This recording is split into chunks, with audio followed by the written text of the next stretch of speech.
হাসিনা দিল্লি, তার মেয়েও দিল্লি।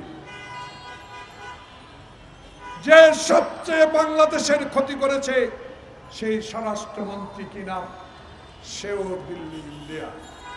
আজকে যারা আমাদের রক্তে রঞ্জিত করে বাংলাদেশকে তছনছ করে দিয়েছে, তারা যারা এই ষড়যন্ত্রের সাথে সম্পর্কিত, ডক্টর প্রফেসর মোহাম্মদ ইউনূস, তত্ত্বাবধায়ক বৃন্দ, সম্মানিত তত্ত্বাবধায়ক বৃন্দ, বুকে হাত দিয়ে বলেন, একটি বছরে কয়েকজন ছাড়া আওয়ামী লীগের দুঃশাসন যারা করেছে তাদেরকে গ্রেফতার করতে বলেছে। এখনো সচিবালয়ে আওয়ামী লীগের প্রেতাত্মা, যে আওয়ামী লীগ সংবাদপত্র চিনে না, সাংবাদিক চিনে না, যে আওয়ামী লীগ সংবিধান মানে না, যে আওয়ামী লীগ নিজের পিতাকে জাতির পিতা ডিক্লেয়ার করে, যে আওয়ামী লীগ গণতন্ত্রে বিশ্বাস করে না, সেই আওয়ামী লীগের প্রেতাত্মারা কি করে প্রফেসর মোহাম্মদ ইউনূস, আপনি আমার লোক নয়, আপনি 18 কোটি মানুষের লোক। সেই 18 কোটি মানুষের অভিব্যক্তি হলো এক, যারা আপনার ঘোষিত ফেব্রুয়ারির নির্বাচনকে বানচাল করার হীন প্রচেষ্টা করছে, তারা এখনো এখান থেকে 500 ফুট দূরে অবস্থান করছে। নির্বাচন কমিশন প্রধান, আপনিও ইতিমধ্যে গ্রহণযোগ্যতা অর্জন করেছেন, কিন্তু আপনার নির্বাচনের ট্রেন যখন আমরা উঠলাম, নির্বাচনের ম্যাপ যখন ঘোষণা করলেন, এরা আবার তড়িৎ গতিতে শেখ হাসিনার সাথে আলাপ করে প্রস্তুতি নিচ্ছে আপনার নির্বাচনকে বানচাল করার জন্য। তাই বাংলাদেশে যারা আন্দোলনে ছিলেন,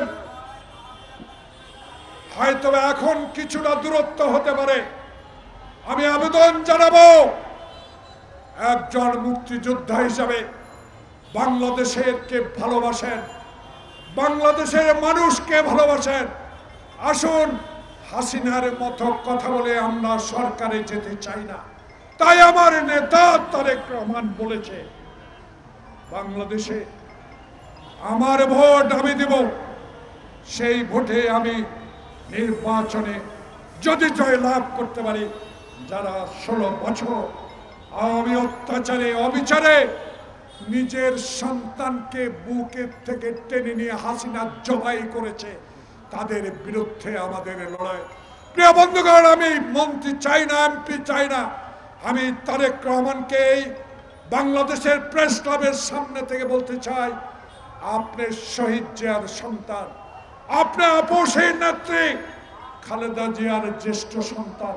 16 বছর আগে আপনার কনিষ্ঠ ভাই আরাফাতকে যখন 111 সরকার ষড়যন্ত্র করে জীবন থেকে নিয়ে গেছে, আপনাকেও এই মঈন, এই ফখরুদ্দিন, যারা আপনাকে মেরুদণ্ড ভেঙে জীবন শেষ করতে চেয়েছিল, রাখে আল্লাহ মারাকে। আপনি 16 বছরে যে অভিজ্ঞতা, 16 বছরে আমাদের নেতা কর্মীদেরকে উৎসাহ দিয়ে, মা হারা, সন্তান হারা, ভাই হারা পরিবারকে সান্ত্বনা দিয়ে আপনি 16 বছর এই ডানে বামে সামনে নেতা কর্মীদেরকে উজ্জীবিত রেখেছেন। তারই ফল বাংলাদেশের 18 কোটি মানুষ আপনার জন্য দোয়া করে। ইনশাআল্লাহ শহীদ জিয়াকে যেমন, খালেদা জিয়াকে যেমনি বাংলাদেশের মানুষ সততা আপসিনের জন্য ভালোবেসেছে, আপনাকেও 16 বছর 10,000 কিলোমিটার দূর থেকে আপনি আমাদেরকে গণতন্ত্র রক্ষার জন্য যে উজ্জীবিত করেছেন, আল্লাহর কাছে এই জোহরের নামাজের আগে এই পবিত্র আমার বড় শিক্ষকদের পক্ষ থেকে, অগণিত মানুষের পক্ষ থেকে আপনার জন্য দোয়া করব, আপনি যেন আপনার হাতে আপনার বাবার ঘোষিত স্বাধীনতার পতাকা সমুজ্জ্বল রাখতে পারেন।